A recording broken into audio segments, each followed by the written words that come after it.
Good evening, good morning, I wouldn't say good night quite yet, but depending on where you all are, welcome to the sixth episode of season 2. This is the last one of the year. Indran and I have been running this for a whole year.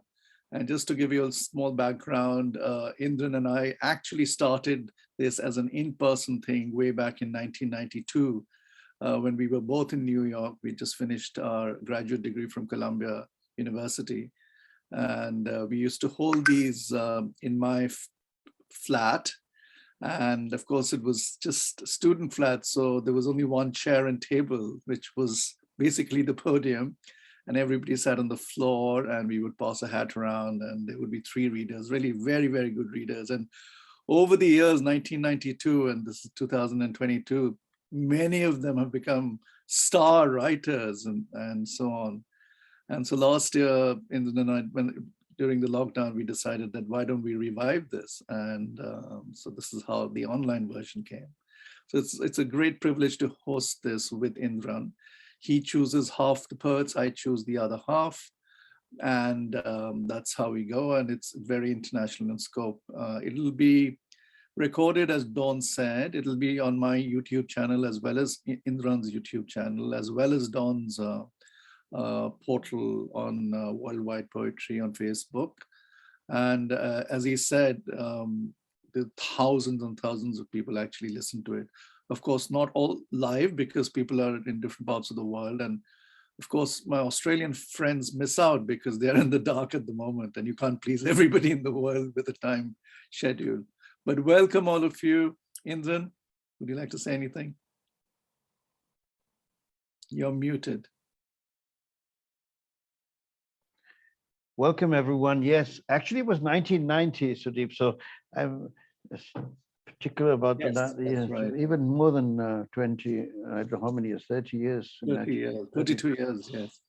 And we are a worldwide event and we have poetry in different languages, and today we'll be hearing poems in Estonian and in Spanish, as well as English. And looking forward to that, and really honored that you've agreed to read with us today, and looking forward to the reading. Thank you. So we will first have Patricia McCarthy from England.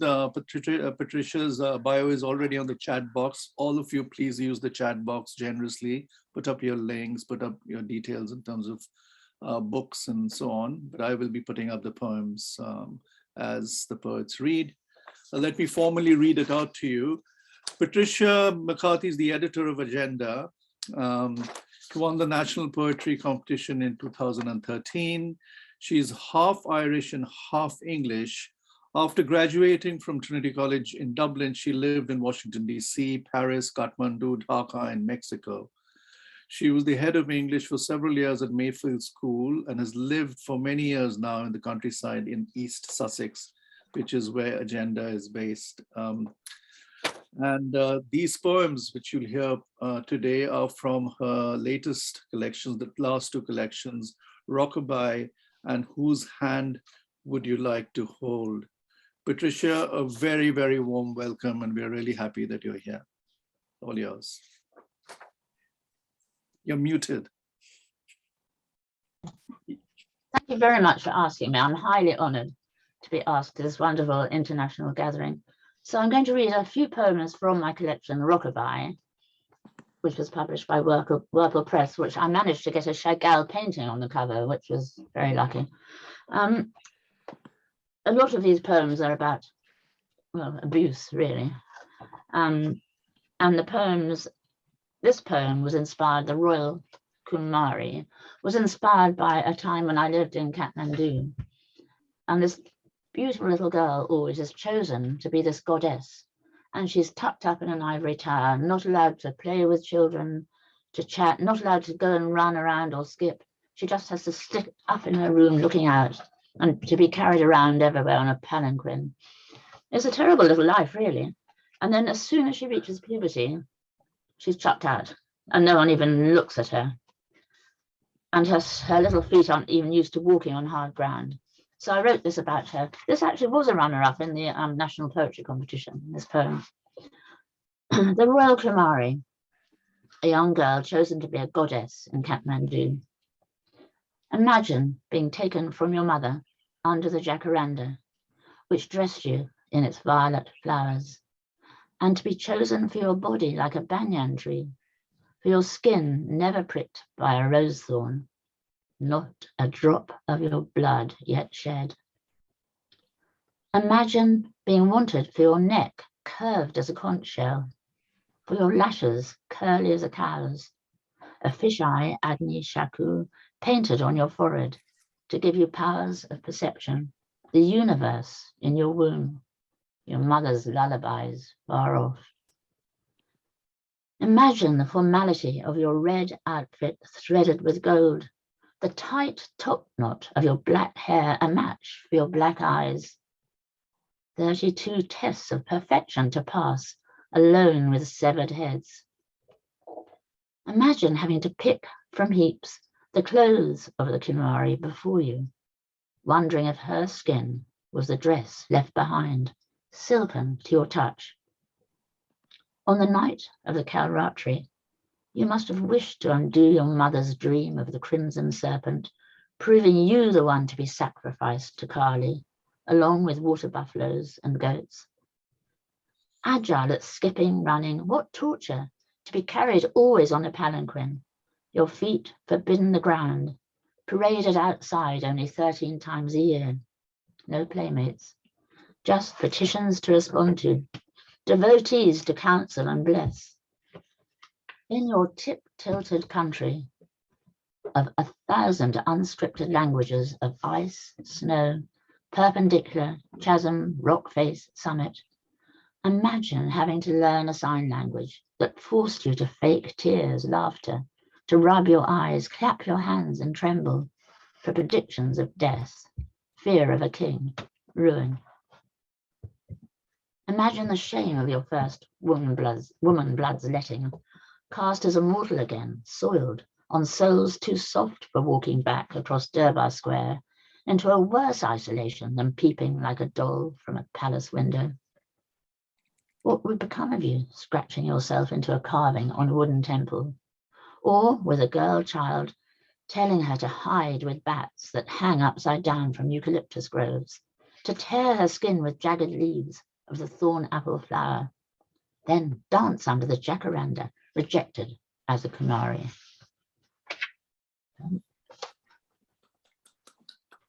Right, as this is an international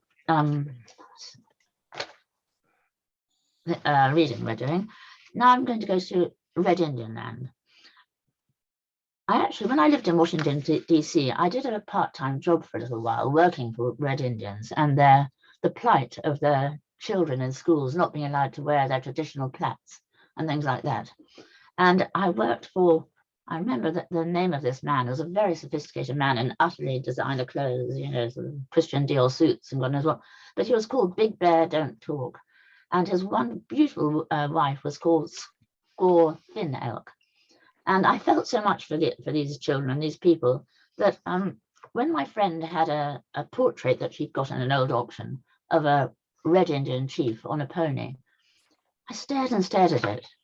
And then every time I had a bath in my cottage, I'd see the profile, the strong profile, slightly hooked nose of this Red Indian in the steam left by my bath on the window, on the mirror. And it was there practically every time. I was going through a difficult time, and I really saw this man as my sort of spirit guide, or animus in Jungian terms. So this is what I wrote about that. Portrait, Red Indian. I sit with him in his portrait's frame, as in the sepia glow of his tepi, listening to his silence in the wet grass, to phantom herds of pinto ponies as headdresses rustle past.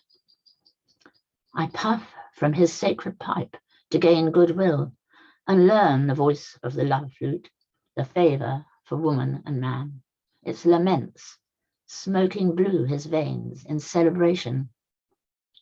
I imagine myself his squaw, clicking teeth worn down by the leather I chew, my porcupine quills flattened for embroidery of frontiers on pounded lands patterned by battles and treaties.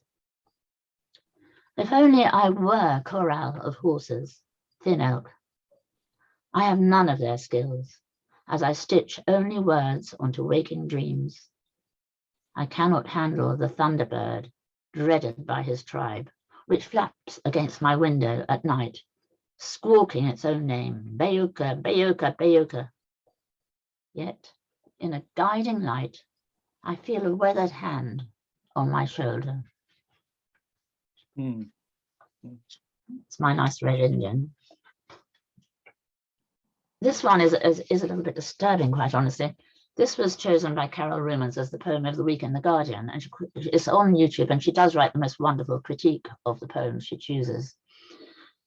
But this actually is about living in our so-called Holy Island. And when we were children, I don't know how many flashes we saw, we encountered in old abandoned gardens of big houses or in building sites. And I remember this particular one when we climbed this big stone wall, and he was in a sort of greenhouse. But of course, I imagined the actual, this, whatever happened, nothing much happened, but I imagined this. Ivy leaves. His hands were shaped into ivy leaves that climbed up the tree, camouflage for its inner rings, tickling the light. Horse chestnut buds had given them a stickiness which the rains could not wash off. Touch them, he said. He played games in the June garden, named himself a bee, gold-striped, a worker, coming at her secret flower. She had to open her petals one by one, even if it hurt. He would make her queen of the princesses she'd read about, would pretend his body was a palace, hive white. He would paint faraway jungles on her back if she'd take off her dress. All the trees undressed, he said, at the summer's end, and didn't care who was looking. His fingers turned into bunches of sweet peas. She could squeeze them for their scent, he said. Bottles were waiting, red, blue, yellow, in the greenhouse, and cacti that would make her shriek and shiver. He pressed his face against hers. Grafting, he called it. He did it all the time. Only later did she recall the earwigs and woodlice under the glass, while the green hands of ivy clung to her nakedness and would not let go. That little collection. And then this is my very recent collection. Whose hand would you like to hold? I don't know if you can see it. Can you see it there?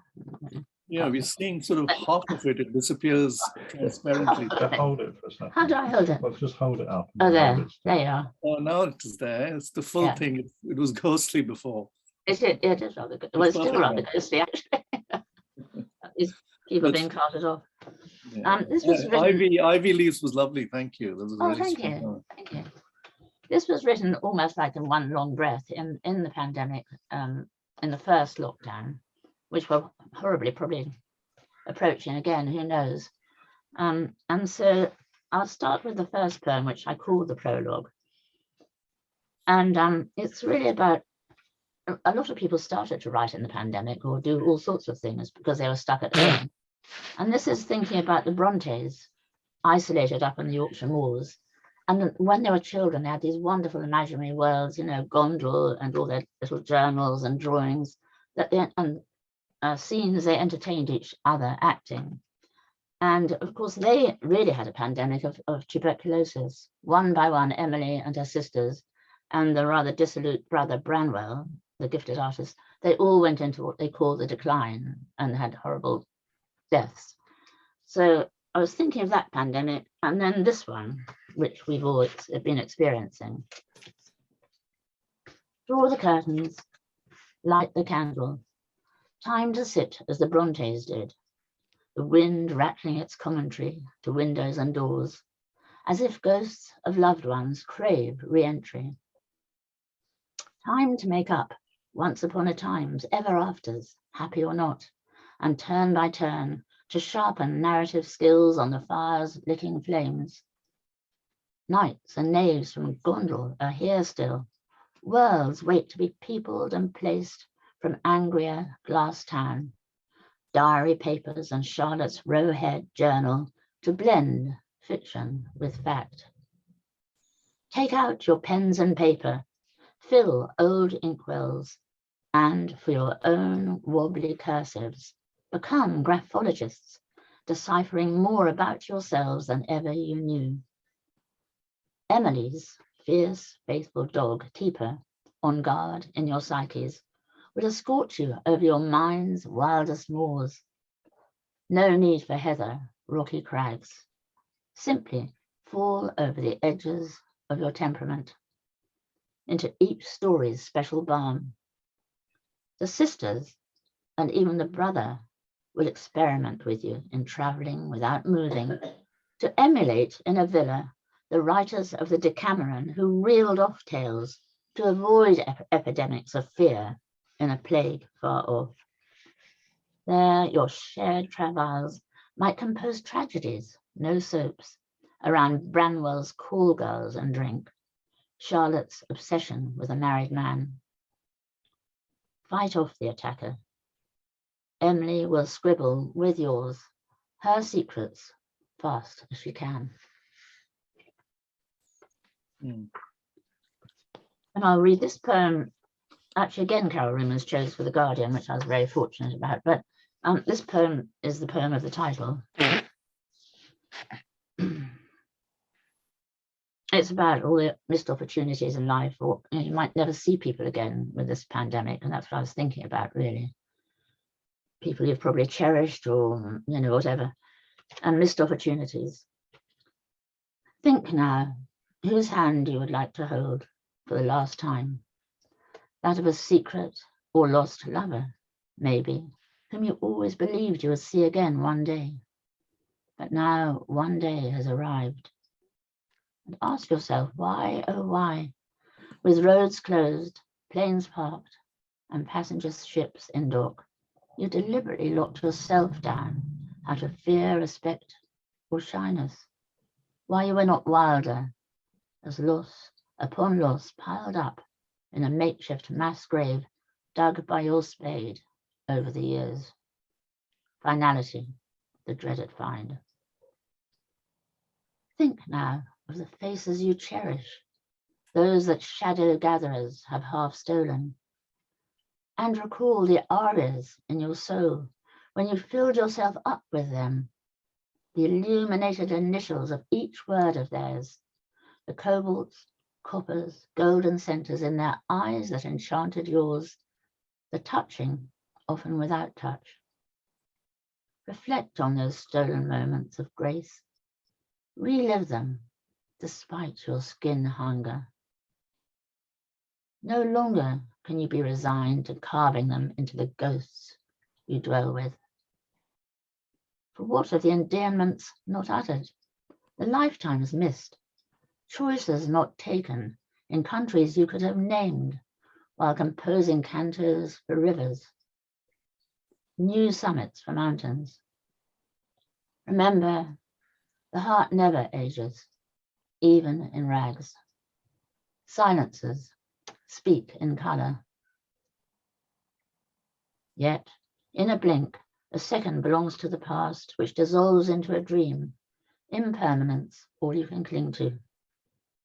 So why not collect horizons on which to write lines of poetry for recitals in the ether, away from this clumsy, graceful dance on earth, and think whose hand you would like to hold one last time, then press softly to your lips. Magnificent, Patricia. That was lovely, lovely. Oh, thank you. Poem. Oh, thank you very much. My last poem is again about expecting to see someone you haven't seen for ages and you might never see again, or they might have died or whatever, which a lot of us will feel, I'm sure, and have felt. Every summer, I half expect you. I do not dare focus on too much detail. Your face, your shape silhouetted with leaves against a noonday sun. The years you've worn like armor since last I saw you. Inevitable changes. Every summer, I half imagine you approaching from the skyline to hold me in your words, looks, and easy laughter that resounds with steeples. Concern rocking horizons where trees, your trees, point to the naked direction we plan to take. Every summer, I half espy you in woods, bunching wild garlic and celandines on ancient burial mounds where I was meant to have done with you, at the top of tors, kneeling to the wind, making the view a vision wise with storytellers. Every summer I half concoct you under stone arches where we still embrace, in dreams that repeat like a maxim the surety of loving you. Long grasses on lane verges bow down to you, but you never appear. And the summer, turning inside out its dresses for you, is gone. Mm. Thank you very much. Marvelous. Yes, Thank you. yes, beautiful, beautiful. Yeah, really enjoyed them. I enjoyed them when I read them. I've enjoyed them even more when I heard them out and followed it Oh, again. thank you, Sudeep. Really, really lovely. What a way to end. And the summer turning inside out its dresses for you is gone. Okay. Yes, so much of it is gone. Yes. Yes, that's true. I want to ask you, Patricia, I've read your work for a long, long time. And one of the things that strikes many of us who read your work is the formality of your writing. In a sense, it's very traditionally constructed. There's a strong narrative thread. Very, very English, of course, unsurprisingly. How does this fit in with the changing trends of poetry that is so fragmented in many ways, so free and experimental? Yours has a sort of sense of solidity about it, even though you may write about Kathmandu or somewhere, or Mexico or somewhere else. There's a constructional signature which is very, very typically you. I was wondering what you may think of that. It's interesting, actually. Well, I don't know, maybe I've become a little bit more formal as I've got older and older and older, although I do write a lot in free verse or, but funny enough, I never wrote sonnets at all until Seamus Heaney died. And then suddenly I had a whole phase where I was writing nothing but sonnets. And I like the sonnet form sometimes to contain very strong emotions and give them a sort of frame. Or sometimes I tilt the sonnet form, things like that. And I'm very keen on music. I know all poetry has or should have its own music. I played the piano a lot when I was young and started a music degree. I actually did grade 8. And that's probably why I think it has a solid foundation, because I link it to sort of musical notation in a way. Yeah. Yes, I've just been actually reviewing John Burnside's latest, oh God, what's it called? What's his name now? Latest wonderful collection. But of course, he uses a lot of, as you were saying, the freedom of the steps of sound on a page. I don't do that so much, I have to say, no. Also, in a sense that you're sort of a keeper of the English poetry tradition by way of publishing Agenda. It's one of the oldest literary journals in England. Am I right? When did it start? It started in 1959 with William Cookson, who was a boy still at New College, Oxford. And of course, he was friendly with Ezra Pound, whose name you don't always like to utter, but he started it under the encouragement of Ezra Pound, quite honestly, and kept it going through thick and thin. And then they published my poems when I lived abroad, I sent them, I didn't know them at all. And then when I got divorced, I came back to England and they kind of befriended me. And I used to go and meet up with them and drive up quite a long way to London, quite often on Fridays. And then I started, well, not for ages, I started helping William.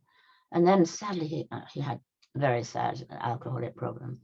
And he suddenly died. I was teaching at the time. And then it was sort of, because I was co-editing it with him for a while, in January 2003. And it came to me that way. and then I actually stopped doing the teaching because I couldn't do both. Yeah, yeah. And you know, man, one of the strengths of Agenda is that, you know, it's you often have special issues or Yeah. issues that are tribute to poets of the past. Mhm. And they're like collectors' volumes in a way, because I think they are, yeah. yeah. And also Yes, you particularly undeservedly neglected poets we like to focus on in various issues. yeah. And then we do have a few that aren't international or specially focused on one poet. And partly that is when you're running the magazine, you have to keep up the subscription list. And people like to be, you know, published. And so therefore sometimes I have, like the next one is called Weatherings. In fact, it's taken quite a spiritual tone. But, you know, I put people whose poems I really like from here, there and everywhere, known and unknown, into that. Otherwise, they don't get so much of a chance. Weatherings is a lovely title. There was a book by Alistair Reid. Reid, Weathering, yeah. Oh, I didn't know that. Oh, maybe I should change it. Selected. No, he selected poems, I think. Oh, okay, well, I didn't know that. Also beautiful cover of that. I think it was published by Canongate many years ago. Oh, right. Yeah, I'll have to look that up. Indran, you were going to say something. No, just I really enjoyed your work, Patricia. Oh, thank you. In these last poems, especially the one, these poems written in the pandemic and these elegies for people who we may never meet again. Or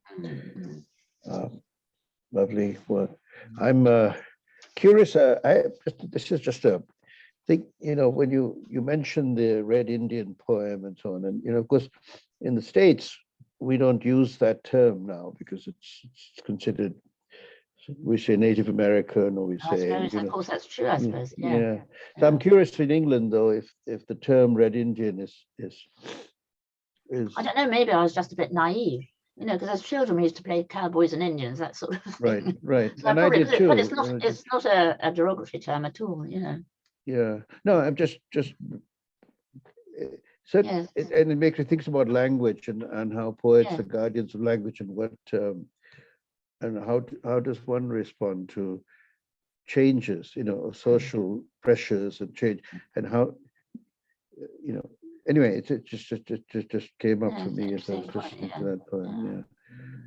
Anyway, really good, and thank you. I'm sorry we're short, and we'll move on, I think, because Thank you, everyone Patricia. gets Thank you so much. And we'll have some time at the end, Patricia, to talk further. I suppose. Oh, lovely. Okay.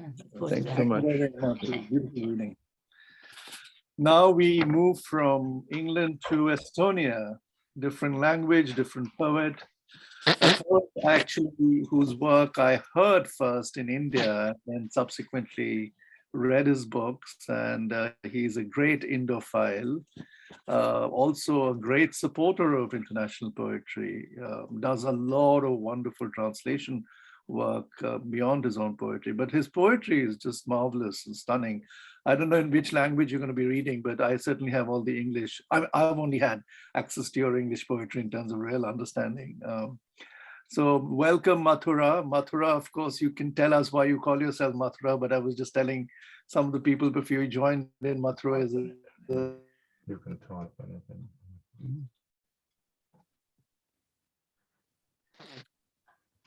No, SUDEEP, now you froze somehow for me. Okay, I'll take on then. Yeah, thank you for inviting me. Margus Lattik is an Estonian writer and artist. In 2014, his collection of poems, The Line Flowing Beneath Your Hand, won the esteemed Gustav Suits Poetry Prize. 2016 saw the publication of his first prose book, As the Ice Lifts, which received the Viruma Literary Award for the year's Best Historical Novel. His latest works is a series of haiku on Hong Kong, loosely strung into narrative, a collection of poems on loss and grief entitled Separation. His poetry has been translated into a dozen languages, including Swedish, Chinese, and Hebrew. And it's a great treat to have Mathura with us. Welcome. Thank you. Thanks for having me. And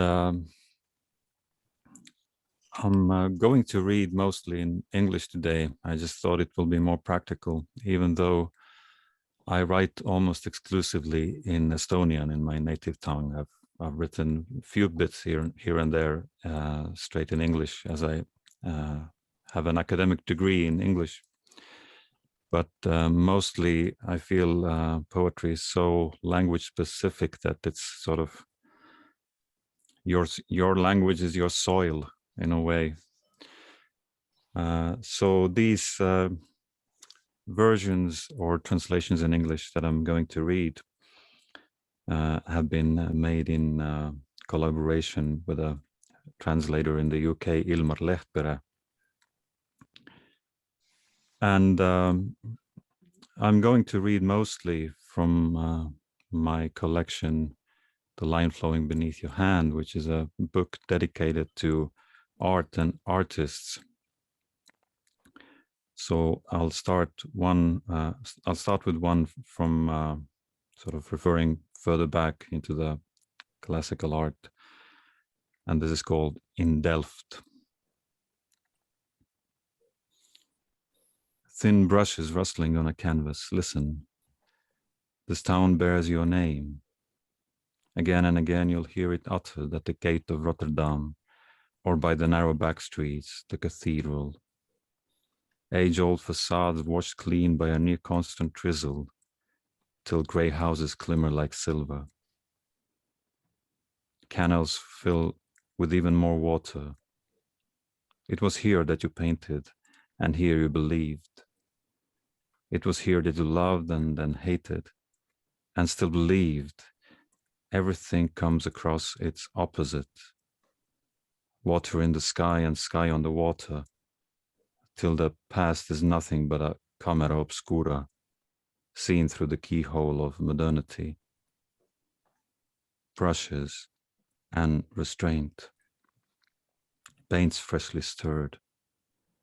This knowledge that all great talents will one day turn into someone else's income. It keeps raining. The slow rain seeping in as if to wash off all the paint, layer by layer, and see beneath it. Return to the beginning where there were no brushstrokes, not even a thought about them. The serenity of people's daily toil. Rain, someone stopping, a figure on the bridge. It keeps raining.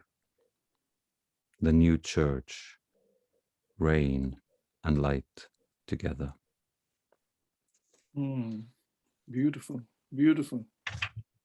So this is a contemplation on Vermeer, of whose life we know very little, and we only have like a dozen of his paintings. But I'll move on with a poem called Siena, which is about the town in Italy viewing a place like a work of art. Siena. This poem begins with rainfall in the narrow streets. Everything is first a dream. There was once a hillock here, drowned in sunlight and a sea of cypresses. But now it rains, on pale and patient path of stone, ever polished by the feet of visitors. Is there a meaning to it? Archways, walls of houses, the chime of bells and an echo of praises, rain that keeps on falling on Piazza del Campo, wetting my hair. The only word for it is serenity, or business. For hasn't heaven always been a place for those who are ready to come falling down again? Who are ready to come falling down again? Yes. Thank you. And I'll keep myself in Italy for a little while. The next poem is called Burnt, and it is an imaginary account of Michelangelo, who was from Florence, returning to Florence after his years in Rome, and what his take on things could have been like. Well, I have called it burnt with reference also to paint, which, as you might know, if these paints from earth, if they are burnt, then they take on a different or a deeper hue. And I opened the poem with a quote from Michelangelo, who says, "I pray to God that my goals will always supersede my achievements." Burnt. After an unusually dry summer, I feel as burnt as earth, and only pray unless I curse. Who was it now that wanted me to attain still deeper hues? In self-abandonment, I have worked every night and later sleeplessly strolled up to Santa Croce and onto the market. Welcome, il maestro, is what they sometimes say to me. But in these quickly shortening days, I have learnt my lesson. Words are nothing but deceit. Life is a leafless tree, eventually, adorned in petty rhetoric. Welcome, il maestro. An outstretched hand, the arching eyebrows, astonishment, veracity. If they only knew how much time and effort I have spent to once attain the glory of simplicity. If they only knew the torment of perfection. Now, please, a handful of apricots and a pennyworth of oblivion for me. Margus.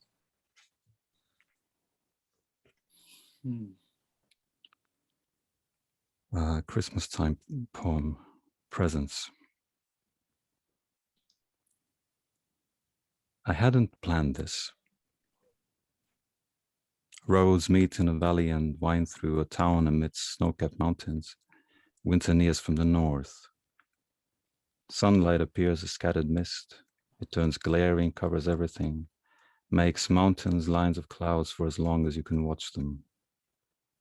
Lago Maggiore, the embankments, the sky, all dissolve into a backdrop, a broad silken cloth. I dive in, though a young mother smiles at me. Oh.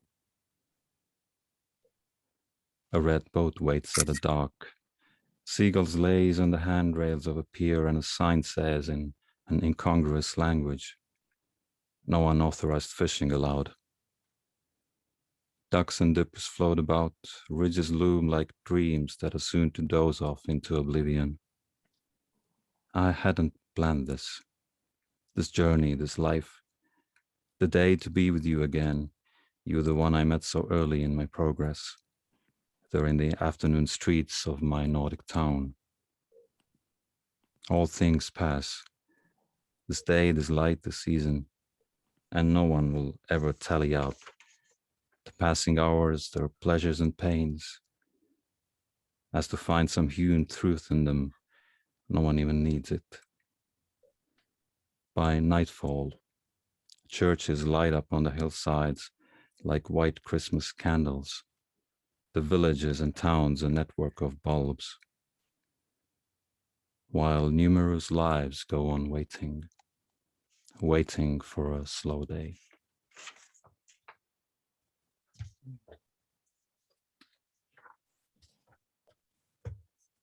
And I'll change scenery a bit now and come to America. I will come to Estonia as well eventually. But the next poem is inspired by or dedicated to an American artist, Wolf Kahn, who passed away just, I think, a year or two ago, and whose book of paintings I have just next to me here. So sort of the visual for the poem, entering the landscape.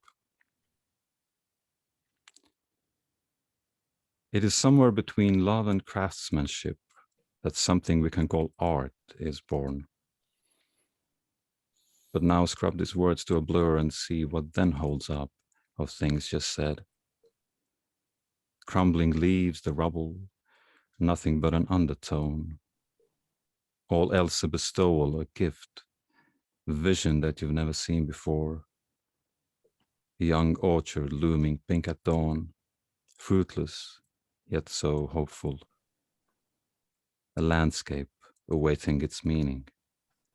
An eye with its own undeniable thirst.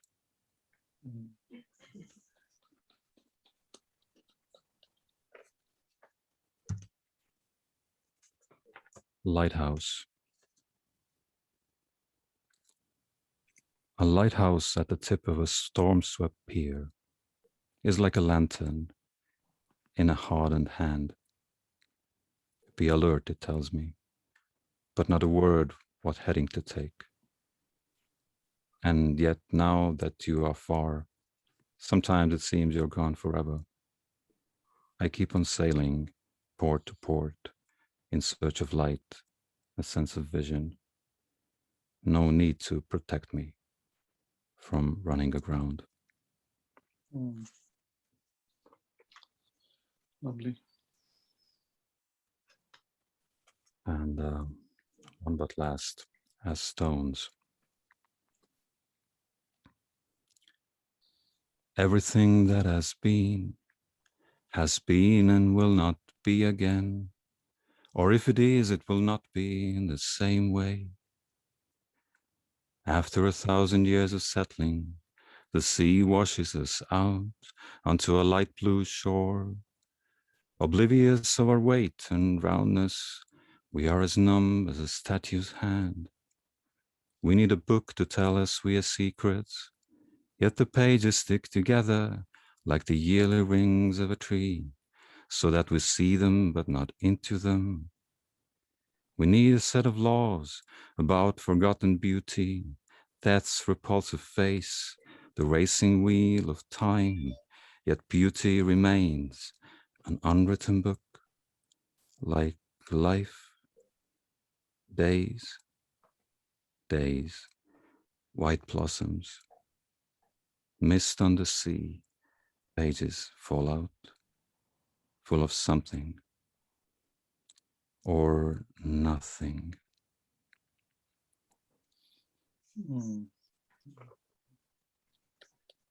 Great. Yeah.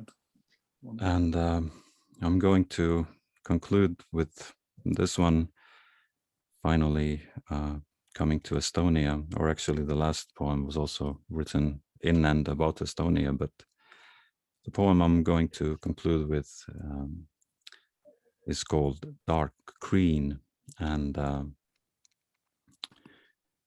I think a description of the very landscape or season that we have here right now.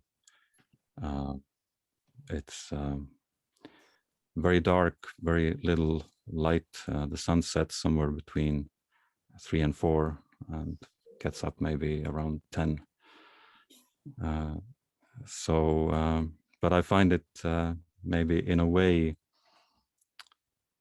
well, a synonym or what you have it, a symbol maybe of this rather strange and difficult moment we seem to be in as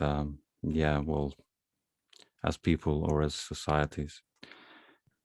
But anyhow, Dark Green, and I'll read it then in English and then in Estonian as well, so that you at least a little bit get the sense of how the language sounds.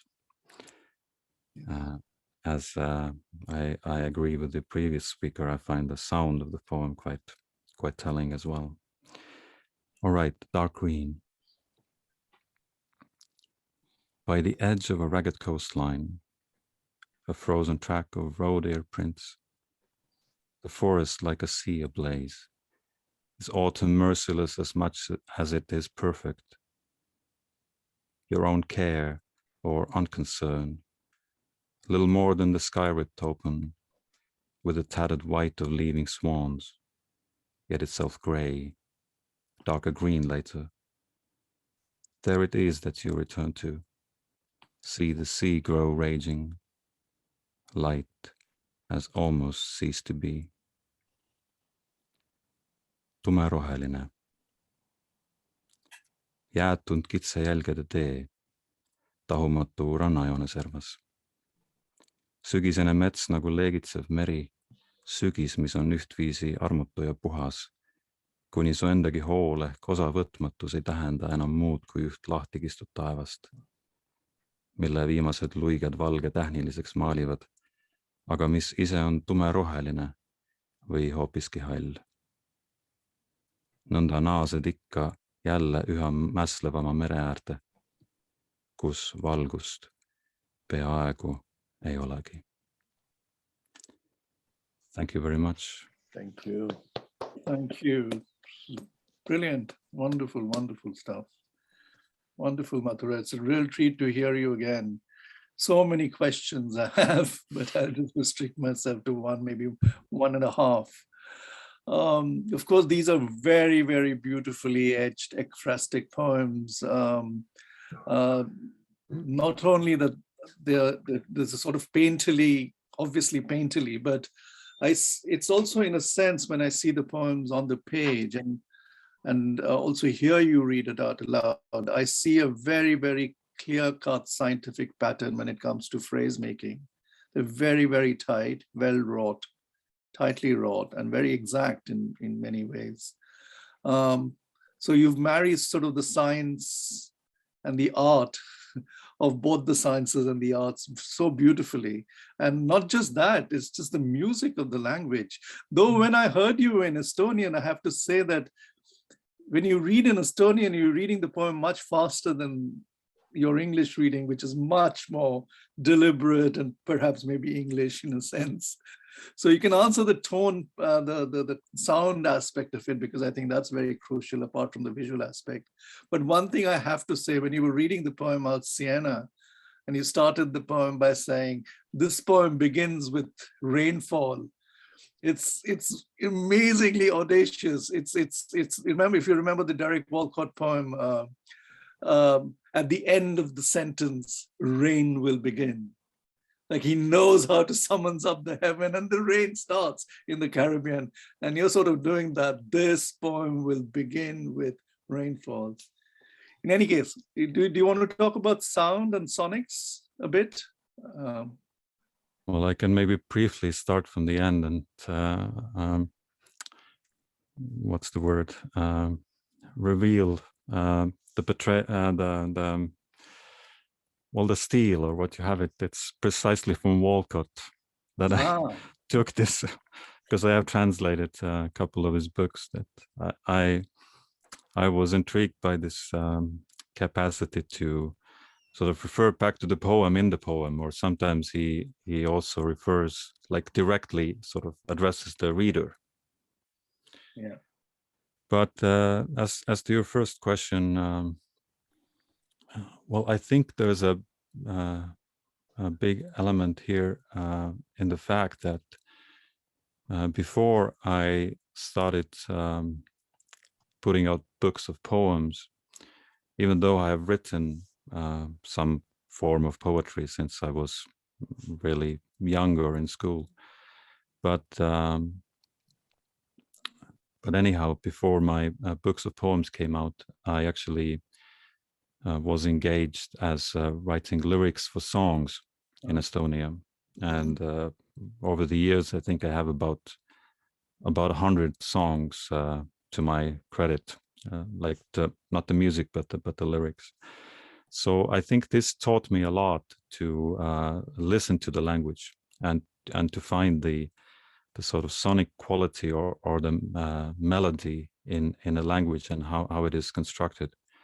And well, on top of that, maybe it is helped also by the belief that I have that well, you have in your Indian epics or tradition that in a way everything emanates from sound, first of all. So I have this, I haven't even quite exactly phrased it for myself, but I have this sense that in a way, the sound itself, just how a thing sounds, has its certain quality or certain potential to convey something. Yeah, you refer to the Indian bit. I mean, of course, the birth of all sound, any known sound, the sound itself is called Om, O-M, or sometimes in English it's spelled A-U-M. But Om is the first sound of the womb, it's the sound of the cosmos, it's the sound of the prayer chant. So that echo is very, very much present in your poems, because your poems are quite sparse at one level, but it sort of lingers beautifully. It's interesting after hearing Patricia, who's also played the piano, and her poems are also beautifully cadenced and textured in that sense.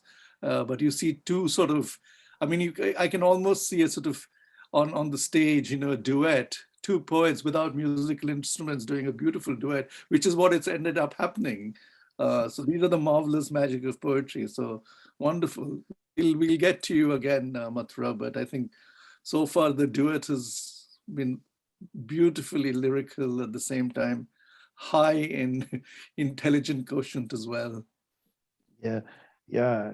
I second everything that SUDEEP just said, but also just to say, you talk, you address time and timelessness and extinction. I mean, you see the tree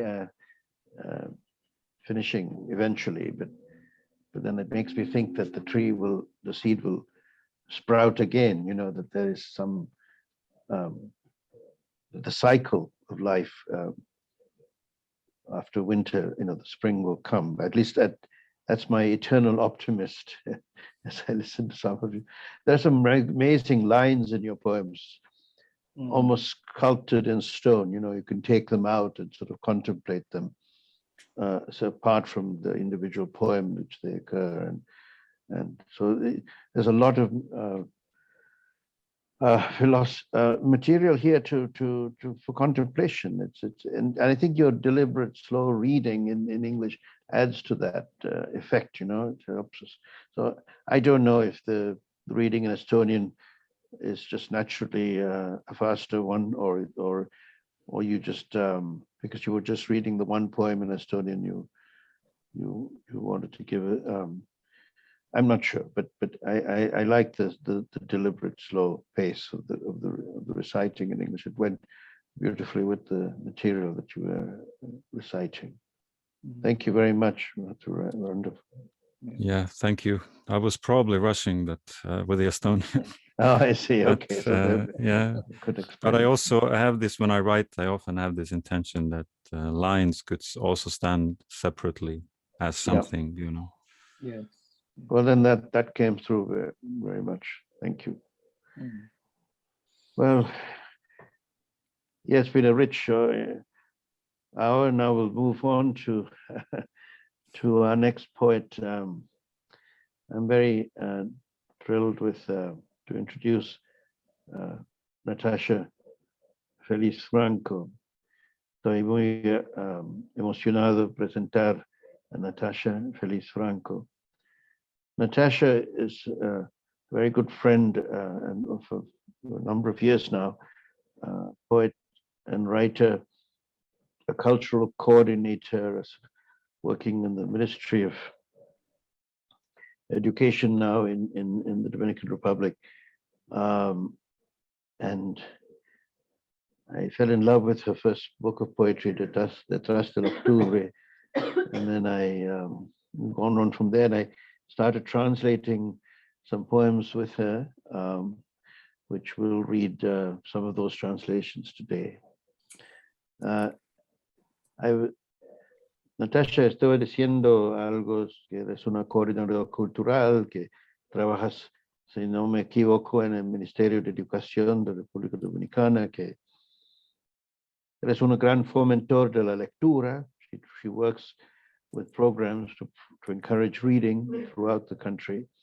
And es poeta, escribe microficciones. She writes poetry and micro stories, very short stories. And I fell in love with her first book of poetry that last October when I first started to get to know her work several years ago in the Dominican Republic. So here we will read, Natacha is going to read the poems in the original, and then I will read the translation. Natacha, ¿vas a leer entonces? Como habíamos acordado. Adelante. Go ahead. Buenos días. Voy a leer algunos de los poemas de mi primer poemario. ¿Se escucha? De mi primer poemario Detrás de Octubre y algunos poemas de mi libro inédito Palabras Provocadas.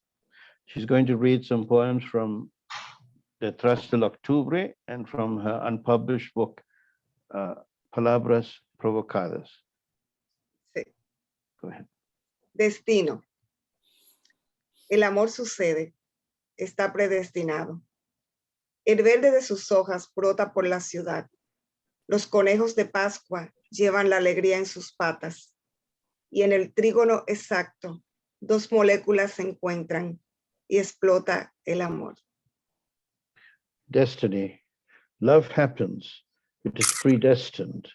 The leaves green sprouts in the city. Easter rabbits carry happiness in their feet. And in the exact triangle, two molecules meet. Love explodes. Beautiful, beautiful. Thank you. Desalojo.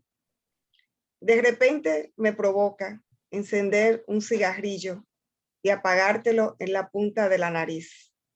Voy a dar una vuelta y cuando regrese, no quiero encontrarte en mi corazón. Sweeping out. Suddenly, I'm tempted to light a cigarette and put it out on the point of your nose. I'm going for a walk. When I come back, I don't want to find you in my heart. Estrellas. Cuando tú sonríes, todas las estrellas vienen a ver quién causó tal conmoción en el universo. Stars. When you smile, all the stars come to see who caused such a stir in the universe. Pelotón.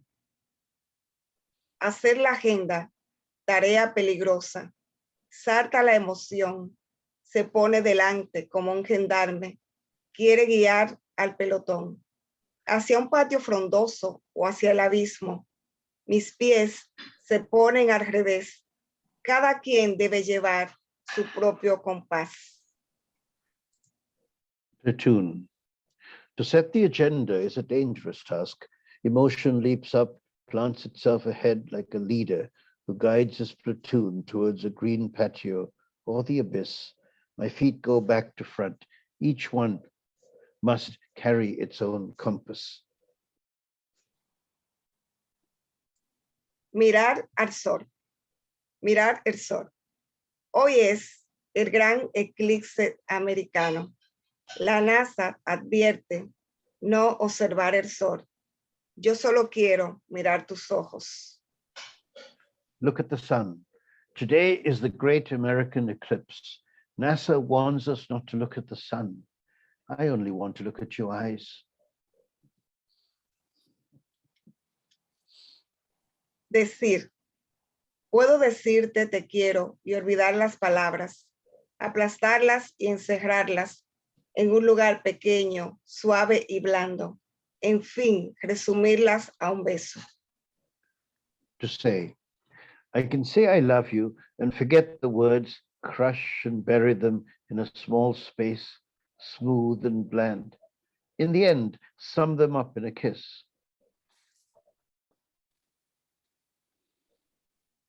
Café. Las malas noticias se cuelan por la mañana y algunos las comentan con cada sorbo de café. ¿Cuál tendrá mejor sabor? Coffee. Bad news swirls through morning. Some say with each sip of coffee, which has a better taste? Nostalgia. Crece la nostalgia dentro de mi pecho como la hierba mala, rodeada de maleza, tal cual bella durmiente. Estoy necesitando un beso tuyo. Nostalgia. Nostalgia grows in my breast like the bad weed surrounded in the undergrowth, like sleeping beauty. I need a kiss from you. Estás. No soporto estar en esta ciudad, sabiendo que estás. Estar sin verte. You are there. I cannot stand being in the city, knowing you are there, to be here without seeing you. Palabras. Siempre teniendo que elegir entre esta lluvia de palabras, la palabra perfecta, para la emoción perfecta. Y sale el tren con rumbo desconocido. Words. Always having to choose from this rain of words, the perfect one for the perfect emotion. And the train leaves, destination unknown. Jesús. Jubilosa, celebro la epifanía. La estrella de Belén me guió a tu luz. Jesus. Jubilant, I celebrate the Epiphany. The star of Bethlehem brought me to your light. Entrega. Permitir que un hombre bueno me ame. Diluirme entre sus brazos como azúcar en el río. Alcanzar la otra orilla y caminar resueltamente sin temor al filo de las piedras. Delivery. To let a good man love me, dilute me in his arms like sugar in a river, to reach the other bank and walk with resolve, without fear of the sharp points of stones. On the sharp points of stones. Horno. Los pondré a todos en el horno, ni ligeramente casado, ni ligeramente divorciado, ni ligeramente ennoviado. Quiero la naranja completa. Oven. I will put them all in the oven, not lightly married, not lightly divorced, not going out lightly. I want the complete orange.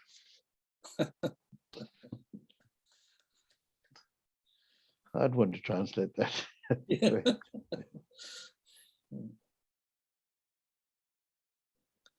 You're muted, Natacha. Oh. Natacha, tienes que ver el mute, el volumen. Ok. Okay. Sí. Puedes leer Mago, ¿no? Yeah. Mago.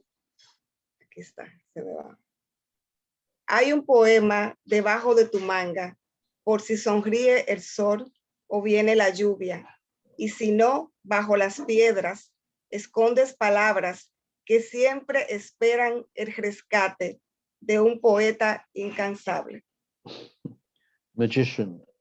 There is a poem underneath your sleeve in case the sun smiles or rain arrives, and if not, under stones you hide words that wait always to be rescued by the tireless poet.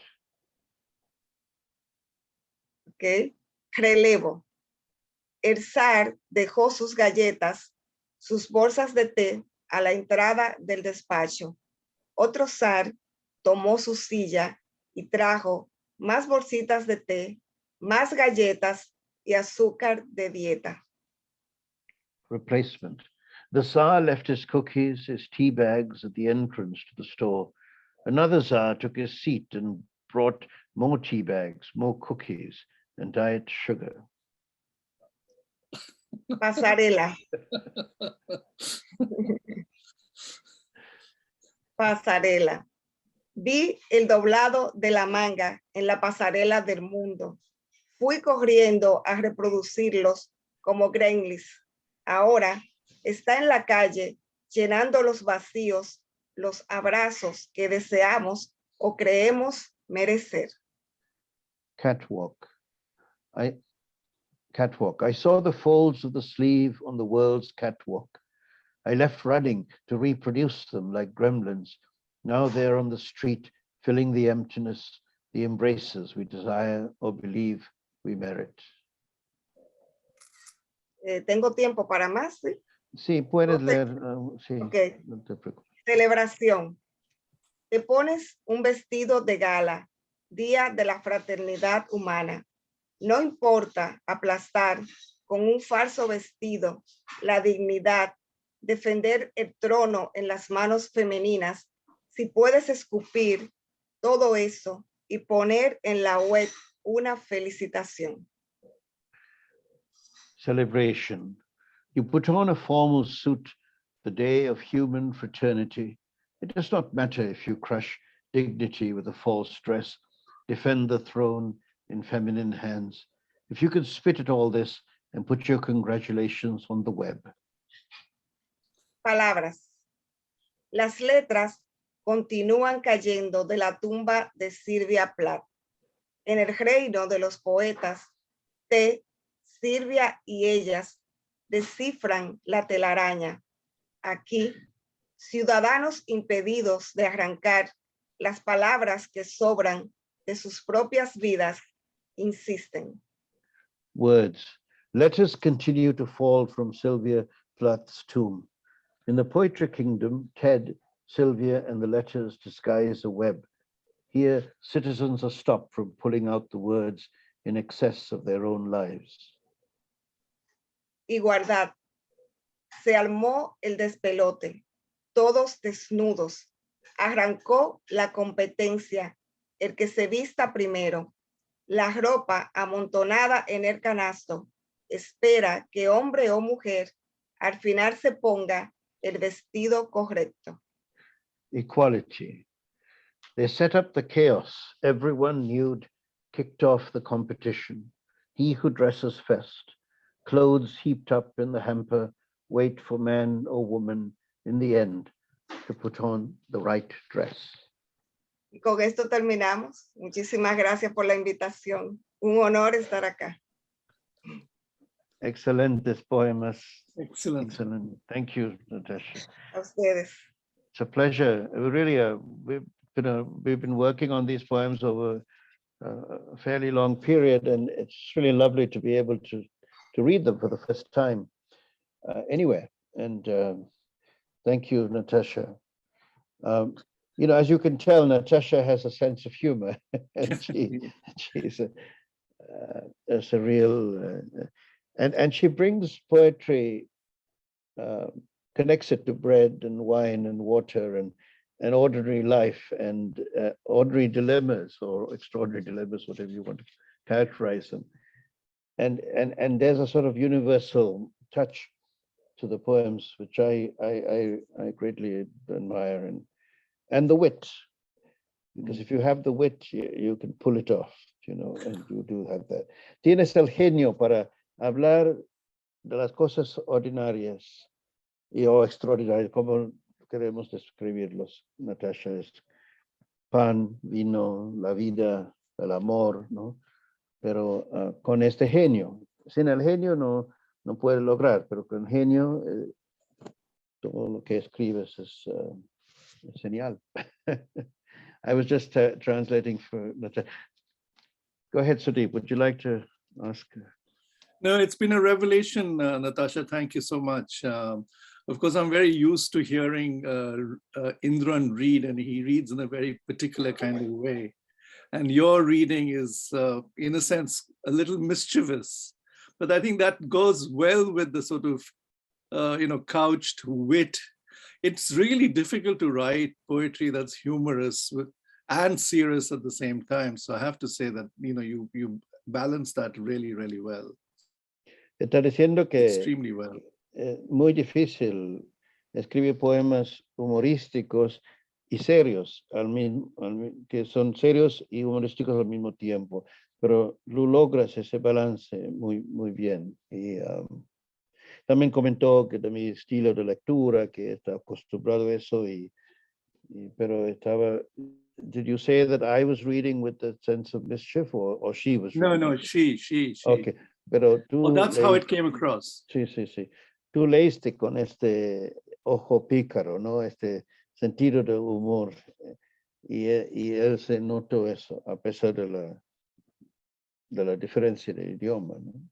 I was saying that you picked up on that, even though it was going across the language.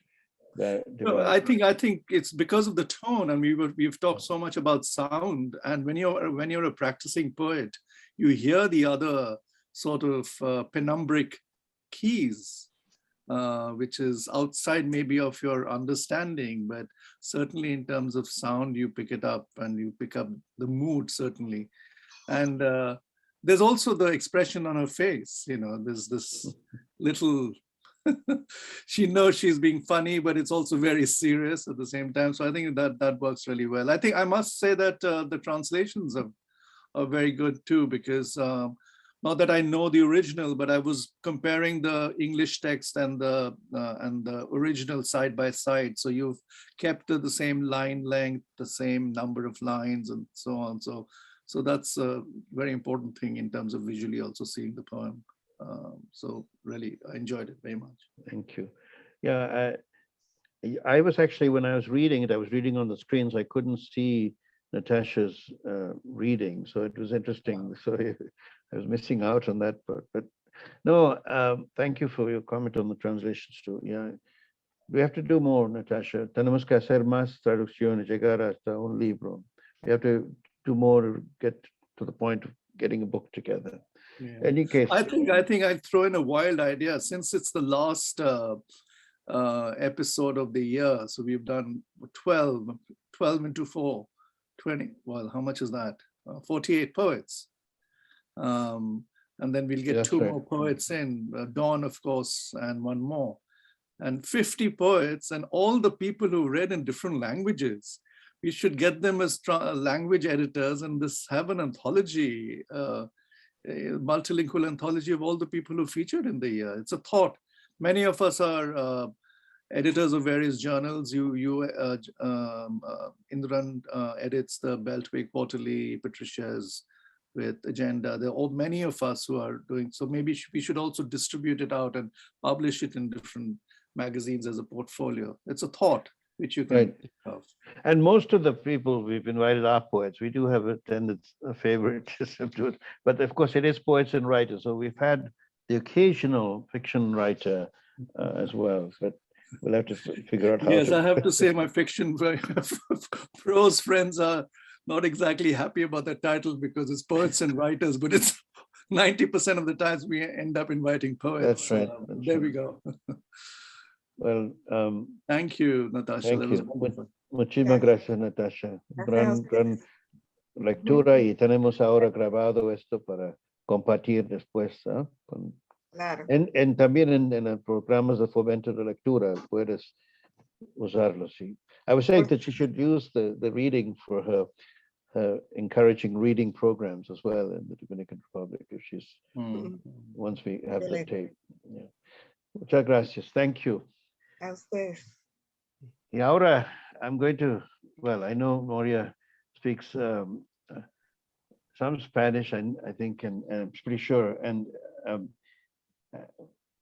it's a real thrill, delighted to be introducing this great poet, Maurya Simon, who will read to us from Mount Baldy in California. I first learned of Maurya's work when I came across a book called The Enchanted Room that was published by Copper Canyon many years ago. Then I came across these amazing poems written in South India or about landscapes from South India, from Madras and Tamil Nadu and other places. And I fell in love with that book and other books she published in that period. And I never thought that one day I'd actually be introducing her. And she participated last year in a series of programs we organized to raise money for the Democrats and for the Biden and Harris campaign, which thankfully won the election last year. And so she's a poet engagée. She's a politically engaged poet. She's, but I mean, she's published with recently selected poems that I recommend that you all get. And I'm just reading from memory. I don't have the bio right in front of me, but Sudeep, did we post the bio, or did you? In any case, I want to say that Maurya is one of my, when you have a group of poets you want to bring with you on the bus that travels across water and gets on a plane, the magic bus, she is sitting there in the seat next to Rosa Parks. Thank you. Thank you. Maurya, go ahead. Thank you so much. You would be on the bus also, Indran. Okay. All of these poets today would be. What a wonderful feast it's been. Thank you so much for the other readings. I was just mesmerized. Each of you are terrific poets, and I'm so happy to be introduced to your work because I didn't know it before. I'm happy that Natacha read some lighthearted poems because mine will be mostly serious. It seems we live in a time of losses, both from the pandemic and ecologically, environmentally. And so my poems, except for the one I'm reading for Indran, which is about Tamil Nadu, about South India, these are mostly elegiac poems. And I'll start, and I don't know, Indran, if you're able to put them on the chat box or not. I will do that in the next few minutes. Yes. All right. So the order is different than Oh, what it's I ordered. did. Okay. So I'm starting with the shortest poem, Gone, Okay. and then Refugees after that. All right. Thanks. So let me just get it up here. All right. Gone. Their oceans rose and their rivers went dry. Bright birds fell from withered trees. Bees flew backwards into the past like arrows, missing their marks. So pollen turned to ash, while time ran out of clocks or else stood still long enough for them to see everything vanish. All this world's beauty, its plangent mystery, its radiance, sanctity, even its memory, gone.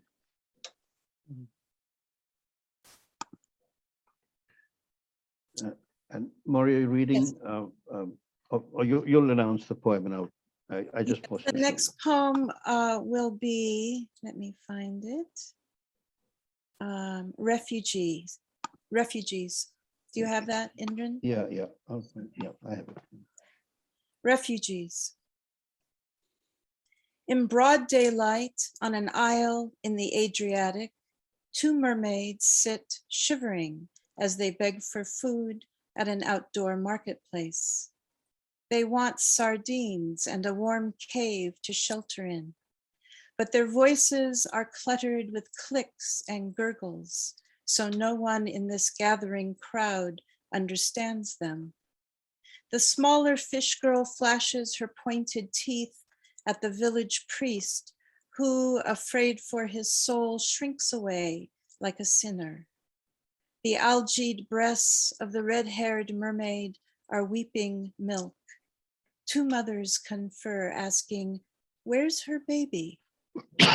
Curled beneath the fish girls, their scaly tails gleam, armored with emeralds, and their long hairs wreathed with seaweed. Yona, a market constable, takes out his notepad, draws a picture of a turtle, then taps his mouth, asking the littlest mermaid if she'll eat one. She nods her head, then issues a high-pitched scream. Suddenly it's night and the square's empty, but for the town mayor, whispering to himself as he carefully heaves the fish girls onto a cart. His Adriel tucks blankets around the creatures, for they've grown marble cold, and their breathing is ragged, their scales dull to gray. The mayor's daughter sees their dying, rubs their flaccid tails and sings them a lullaby. She'd pray all night for their sakes, if only Adriel knew how far they've swum, 10,000 leagues beyond these icy waters. But it's too late. Once strong, the mermaids are depleted strangers, lost in an alien land, homeless, bereft, stranded. What wars sent them abroad, or what terrors? Who will mourn for them? Like millions more washed up on the island's shores, their names will be lost forever to the waves' spindrift. Beautiful. Let's see what I have next here.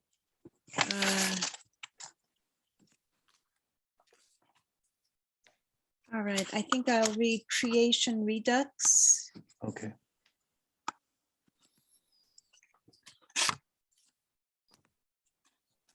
What And a it's beautiful line. What a beautiful line. The algate breasts of red head, mermaid of weeping milk. Oh my God. I wish I wrote it. It's going to be an epigraph in one of my future poems. You'll be credited. Thank you, Indran. All right, have you been able to find Creation Yeah, Redux? yes, Okay, it's up thank there. you. Thank you. And this is preceded by an epigraph by Walt Whitman. Every moment of light and dark is a miracle. When God composed what we call day, he used a pen engorged with blue delight and ink stained with bright incandescence.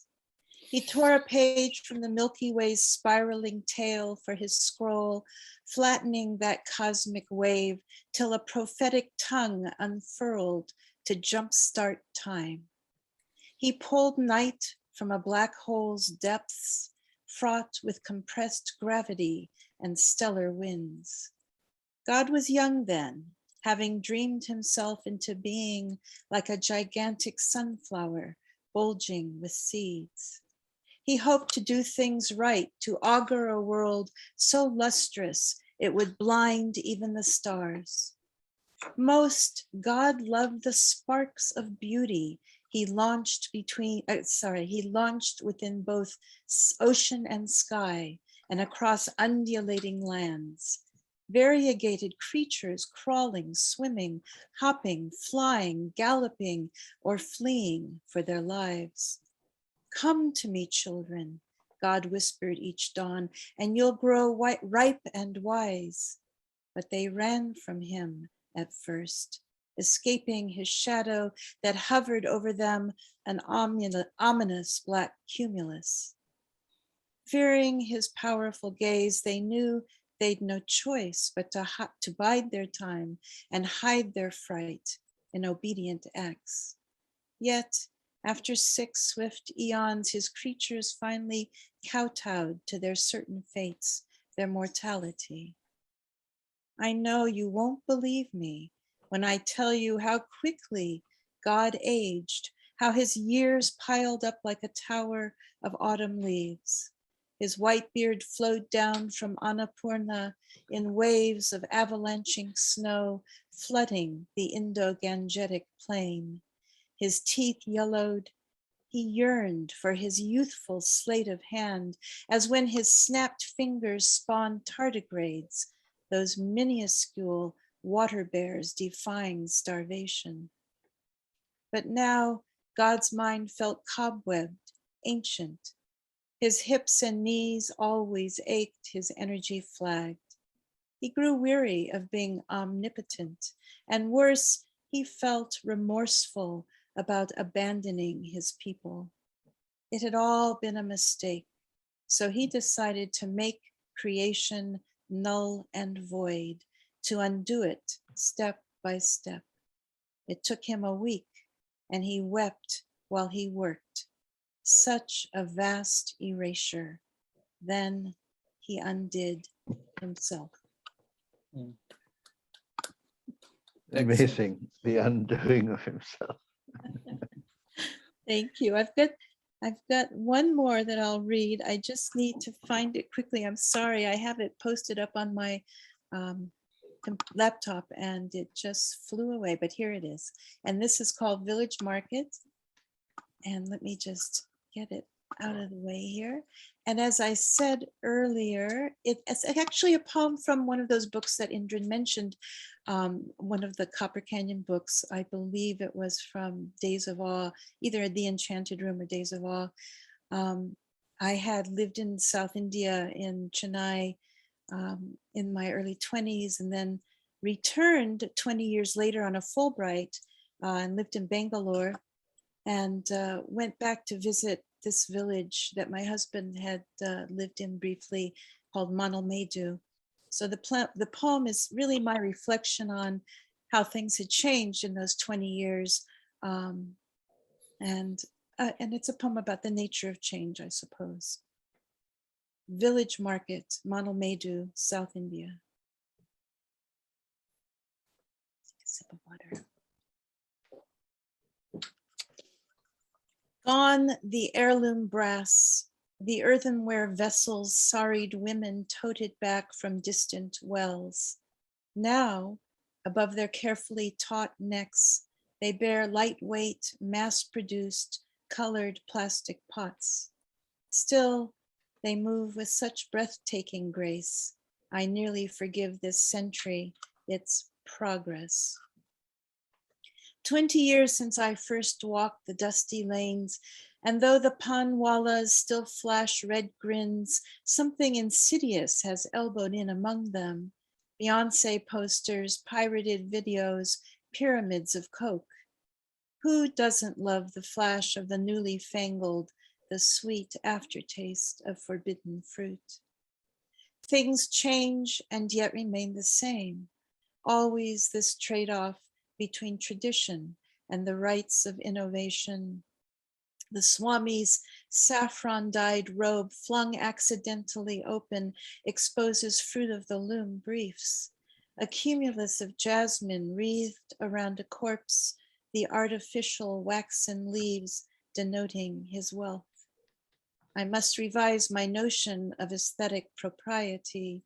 Still, I relish the vendor's neat display of bounty, bullock carted from the farmlands and paddies, burlap sacks brimming with their healthful grains, bins of pineapple and pomegranate, rainbowed rows of powdered kumkum, mangoes so ripely fragrant.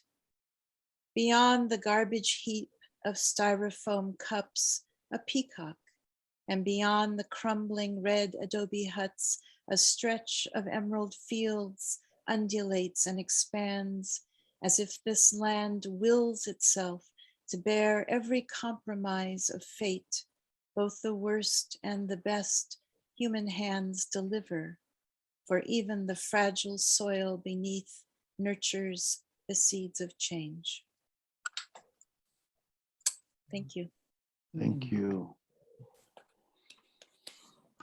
Yeah. Yeah, these scenes are so familiar, Maurya. I was wondering about your name. Maurya, of course, is this great dynasty in Indian history historically. Does it come from there directly, Yes. or is it? Actually, it's both my parents. So my father is or was an Indologist, an ethnomusicologist who specialized in South Indian bhakti devotional music. Yeah. And his interest in South Indian classical music began right before my birth. So at the same time, my mother was reading a play by the Irish poet John Synge, and Riders to the Sea, you may know it, and the heroine is named Maurya. So it was an Indo-Irish connection. But it's a weighty mantle to wear, knowing that it was this great dynasty, right, that I named for, and great king. So yeah, because when I looked at your name, you often tend to mispronounce it because Mora, but it's actually Maurya, which is so un-American in a sense, but it can look American when you're looking at it. But talking about music, obviously that comes into your poetry quite a lot. I'm sure you must have seen A.K. Ramanujan's poetry Oh, and yeah, of course. and his translations of a lot of the poetry from that part of the world.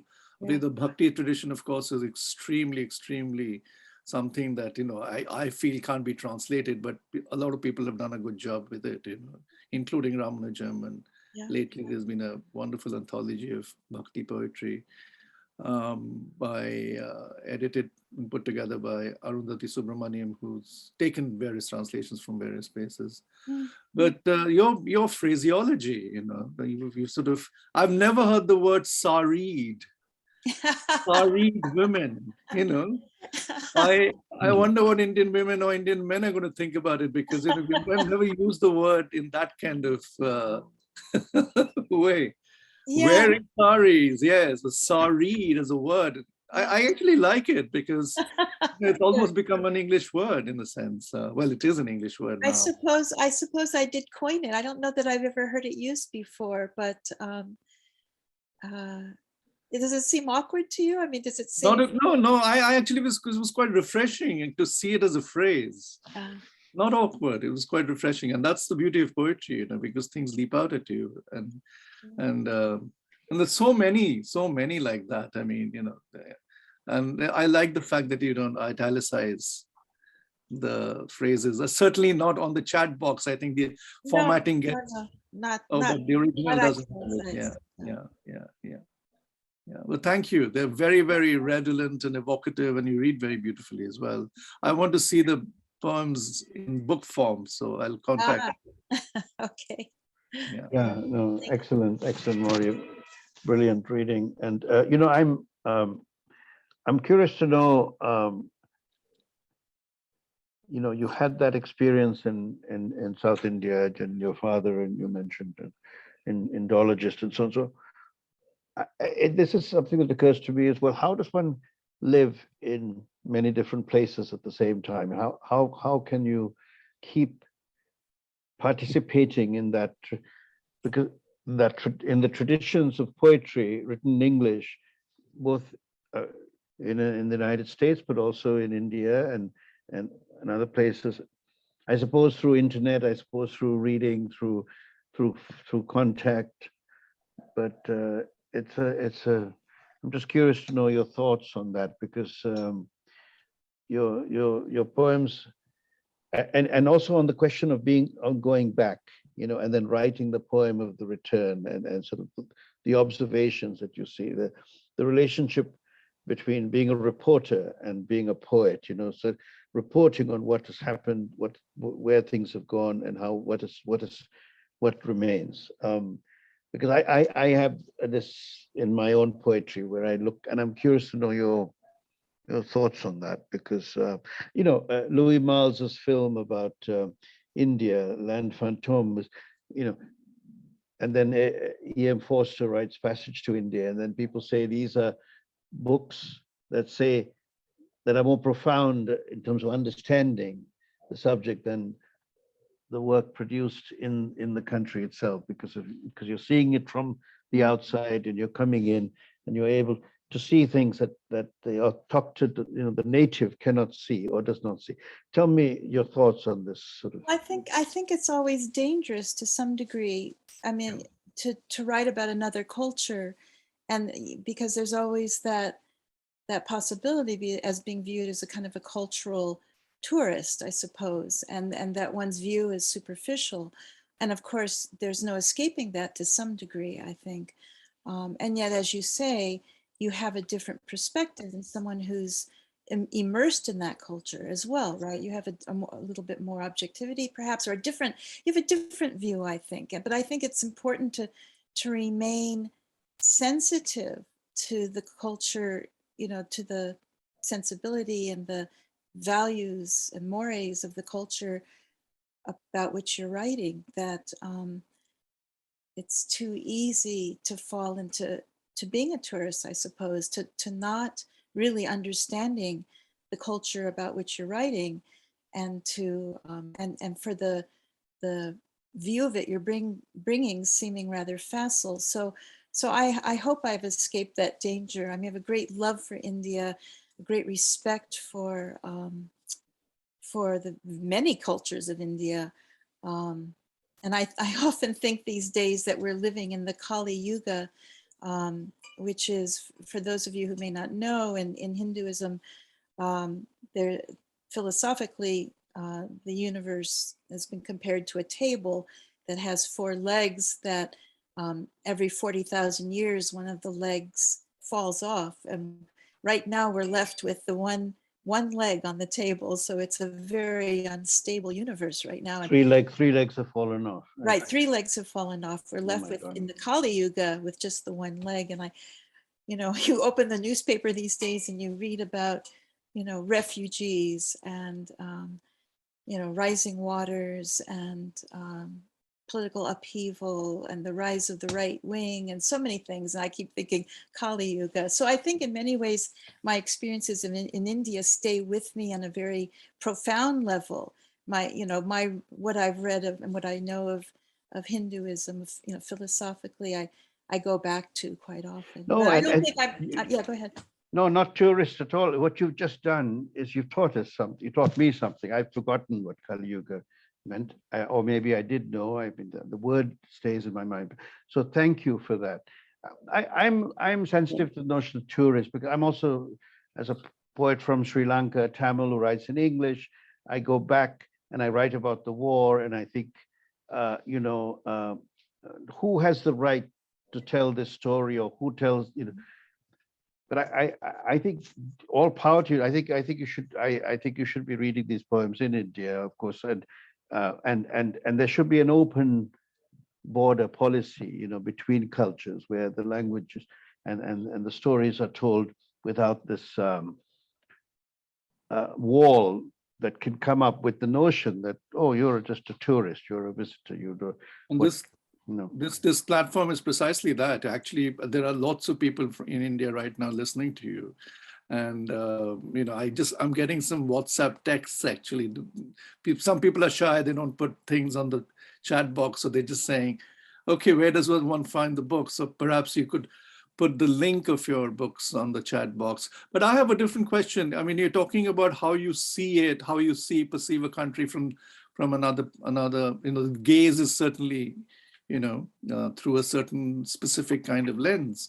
So when I compare the last poem you read, which is more in the reportage format, in the sense that, it's painting sights and sounds of the present 20 years later, as opposed to how it was before, compared to a very, very sparse poem like Gone, which is tight and in couplets, and in some ways philosophically the soul is in the same sort of space.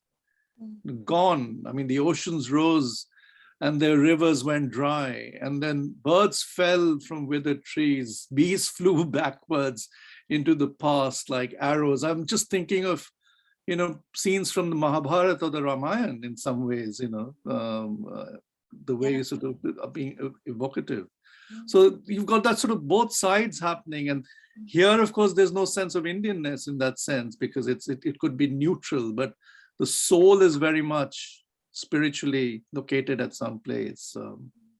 And that's when a poem becomes universal, I suspect, because as a poet, you will have many kinds of poems. One is descriptive narrative, that's one sort.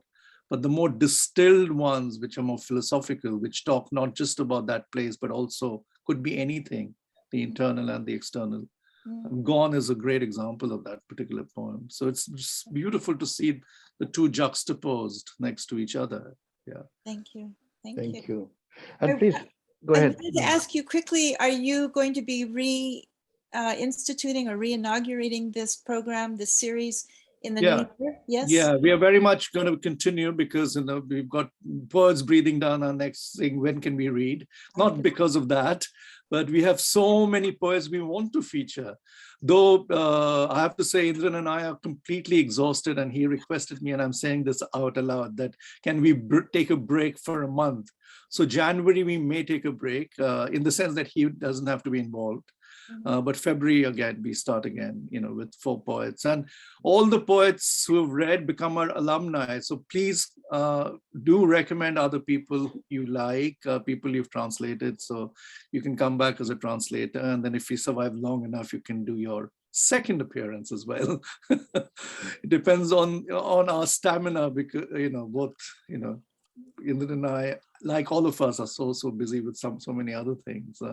But yes, the answer is yes. Yes, Good. yes. Good. Even though we are exhausted, I think we plan to rally on. Great. Maurya has Thank put you. a website in the chat, Yeah. mauryasimon.com. So please consult.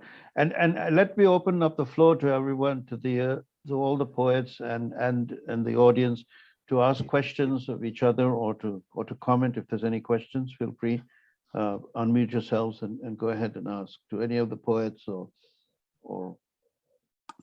So there's on my WhatsApp text, I'm getting messages separately.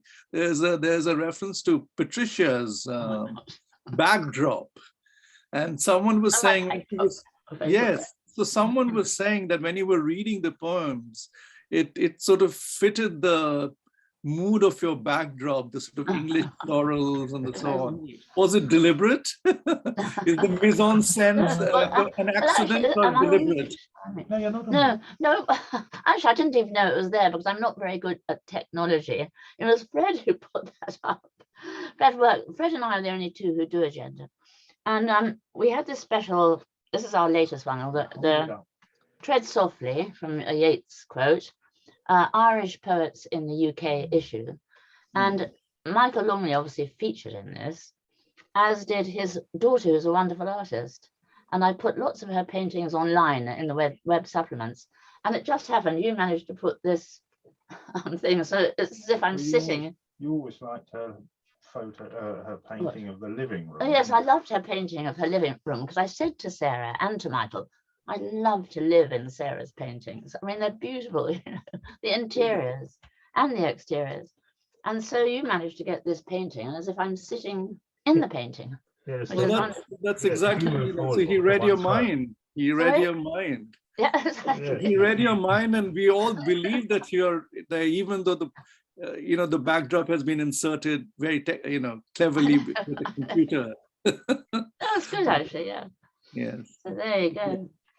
it's either that or a row of books. It's either that, yes. Oh, this is not a very smart office. I had to cover up all the torn stuff. I put a push cushion here. It's really all torn and falling to bits. So, are there other questions or for the poet? There's a question for Mathura as well. The question is, when you translate, how much of the poets you translate, just read it out, translate affect you as a poet? Clearly, we were talking about Walcott, and there are cross references that happen. It's a question from Rahul. Yeah, it's a good question. Well, I think in one way or another, they all affect me, because I've often thought of translation as a close reading or deep reading, because in a way that's what you do when you're translating. You really are looking well at the world, but also at the possibilities of writing through the eyes of another person. And I have even, I mean, it hasn't been the sole reason, but I have more than once taken on translating poets who, from the very onset, I see that this will be difficult, and that this is very different from my own writing.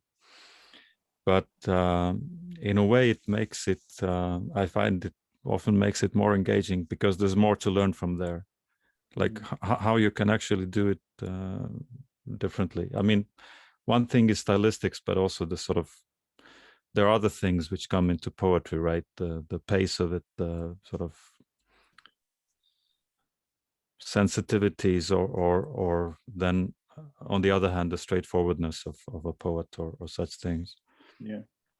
I love the concept of the deep reading that is translation, the deep penetration of the, and then and inevitably there's a transformation. There's the influence in one's own subject matter, one's style. I do something on the the YouTube channel. I call it the poetry channel, where we just posted some poems by Priya Sarukai Chavria, who has done a version in her English of Gitanjali, Tagore's Gitanjali. She has translated, in a sense, the prose poem into verse form, English verse form. And so a couple of those examples are up there now. One can do so many things with translation, transformation, transcreation, right? And I think without it, it would be, I don't know, I would be a completely different poet. An orphan, not that orphan is nothing against orphans, but I mean, you're trying to people, Neruda, Alistair Reed's life-changing for me when I read the bilingual books. I really love the bilingual presentations of poetry, and so yeah. Yeah, the bilingual ones, there were two types. When I first read, say, Fleur de Mal, the translations were prose translations at the bottom of the page as footnotes. They were really annoying. It's very satisfying when both languages are facing each other on either side of the page, right. and then you get a sort of sense of what's happening. But yeah, I mean, I suppose Alistair Reed himself is such a fabulous poet. So when two good poets meet, and then there's a question of who has a dominant voice. Sometimes the translation can be better than the original, but that's the sort of thing that can happen anyway. I mean, it's when people performance poetry versus page poetry. It's not one or the other, of course. Ideally, both should work in both spaces, but sometimes you hear a poem read out with a lot of fanfare and movement, and some of us who are shyer will just go and read it straightforward from a book, and then you read it on the page, and then you realize sometimes the shy poems are much stronger than the poems that have been sort of danced to with music and so on. So there's so many entry points. I'm also very cognizant of the time. We are nearing almost 6 o'clock in England, which is about 9 minutes left. So each poet, of course, gets 15 minutes to read, and we talk for another 15 minutes. The idea being the engagement with people's poetry is equally important as the poem themselves, because one of the reasons I think this particular series, I think Indran will agree, has a following is because there's a lot of discussion and conversation, not just by Indran and I, but also amongst poets. And all this is, of course, recorded. And Dawn will tell you that all these capsules are also used as master classes at many MFA programs across the US. So whatever you're saying is sort of etched in gold. And even the cat with the twirling tail behind Mathura is part of a new painting. So thank you. Yeah, very well said, Sudeep, and thank you, everyone. But we do have a few minutes. Any last comments or questions from any of the poets? Please feel free. Dawn, you're very modest. Do you have something to say?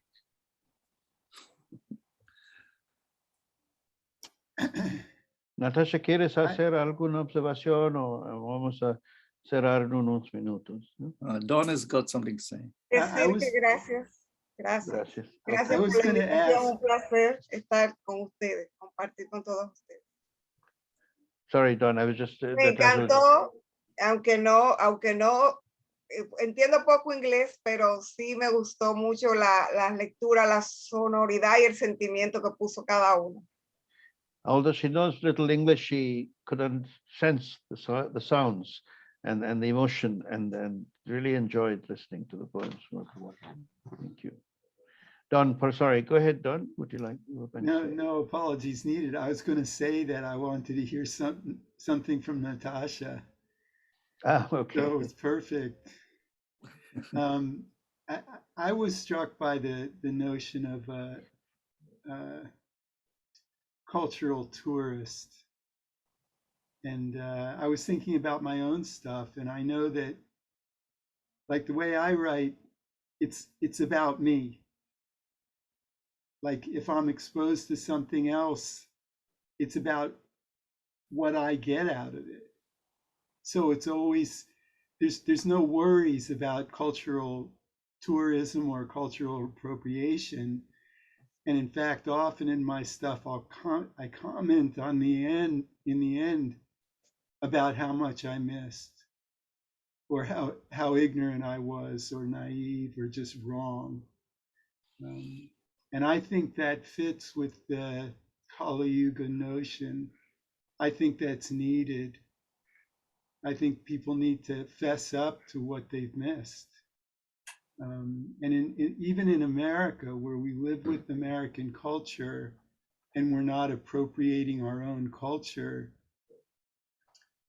we need to recognize that George Washington was committed crimes against humanity.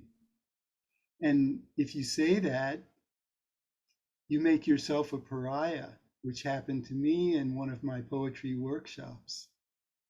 And I mean, I think this issue is very important, and I'm really glad that it came up. And this is the kind of thing that I learned from these readings. Mm-hmm. Yeah, thank you, Don, for bringing it up. I mean, we quite unknown to ourselves because of our background, me being Indian and Indran being Sri Lankan, though we both write in English, one of our mother tongues in the English language.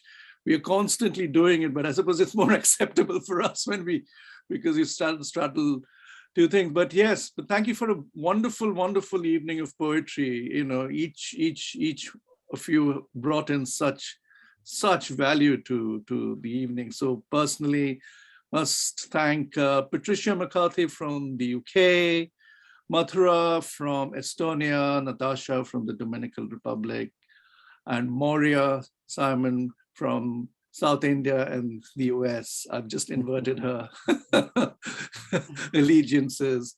And thank you, Don. Thank you, Indran. It's such a treat to just do these things together. And just wishing you all a very, very Merry Christmas and a Happy New Year. And yes, I think we will take a break officially in January, but we'll be back. Thank you so much. Oh, well, thank you very much indeed. Thank you. Thank you, everyone. Muchas gracias a todos. Thank you. Thanks to you. I don't know, we could talk about all those subjects, because loads of things that wouldn't go on forever. Huh? You know, I think it was just them talking, really. I don't want to.